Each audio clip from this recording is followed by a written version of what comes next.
Vous allez écouter Ma vie dans la publicité et la publicité scientifique, écrit par Claude C. Hopkins, lu par Ewaton Lala, et l'autobiographie de Benjamin Franklin, écrit par Benjamin Franklin, lu par Ewaton Lala.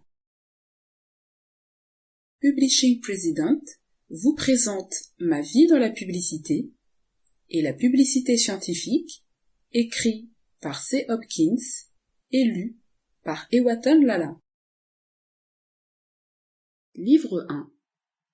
Ma vie dans la publicité. Chapitre 1. Les premières influences. Ce livre n'est pas écrit comme une histoire personnelle, mais comme une histoire d'entreprise. J'ai essayé d'éviter les futilités et me suis limité aux questions d'intérêt instructif. L'objectif principal de chaque épisode est d'offrir des informations utiles à ceux qui me suivront, ainsi que de leur épargner les tâtonnements auxquels j'ai été confronté. Une nuit, à Los Angeles, j'ai raconté cette histoire à Ben Hampton, écrivain, éditeur et publicitaire. Il l'a écoutée pendant des heures sans m'interrompre, parce qu'il voyait en ma carrière un trésor pour les débutants. Par la suite, il n'a cessé d'insister pour que j'écrive et publie mon histoire. Je lui en fis finalement la promesse. Il s'avère qu'il avait raison. Tout homme, qui par une vie d'application excessive, apprend plus sur quoi que ce soit que d'autres hommes, doit une déclaration à ses successeurs. Les résultats de cet apprentissage doivent être enregistrés. Chaque pionnier doit laisser ses traces. C'est ce que j'ai essayé de faire. Lorsque cette autobiographie a été annoncée comme une série, de nombreuses lettres de protestation m'ont été envoyées. Certaines d'entre elles venaient des directeurs des grandes entreprises dans lesquelles j'avais travaillé. Derrière ces lettres, on pouvait apercevoir leur crainte de me voir revendiquer leur travail. J'ai réécrit certains des chapitres pour éliminer toutes les causes possibles de ces appréhensions.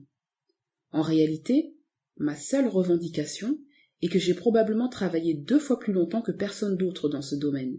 J'ai vécu pendant de nombreuses années dans un tourbillon de publicité. Naturellement, j'ai appris plus que d'autres.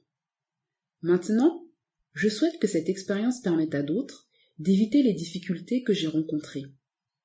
J'ai consigné ces résultats uniquement dans le but d'aider les autres à démarrer loin des hauteurs que j'ai dû escalader. Je n'ai rien à y gagner, sauf cette satisfaction.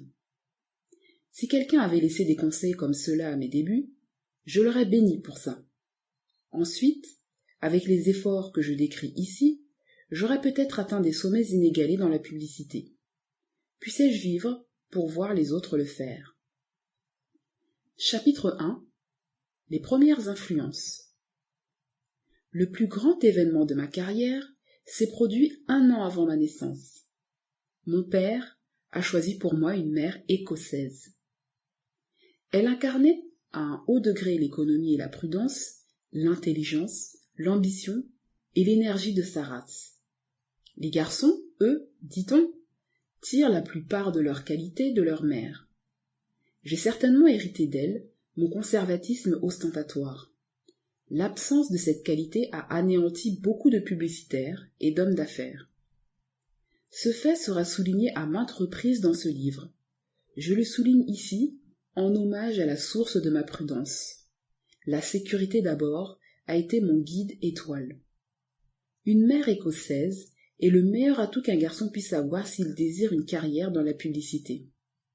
Alors l'économie et la prudence sont instinctives chez lui. Ce sont des éléments fondamentaux. Le succès, sauf par accident, est impossible sans les deux. Mais le manque de ces qualités peut être partiellement corrigé par une culture studieuse. La plupart des échecs commerciaux que j'ai vus sont dus à un excès d'ambition, à la spéculation imprudente sur une chance cachée, à cette hâte qui se moque du conservatisme, la course en avant sur des pistes non balisées, dans la crainte que certains rivaux puissent aller plus loin ou prendre de la hauteur. Il y a des exceptions dans les affaires, mais pas dans la publicité.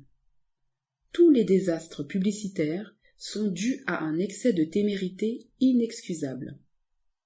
Je ne Sample complete. Ready to continue?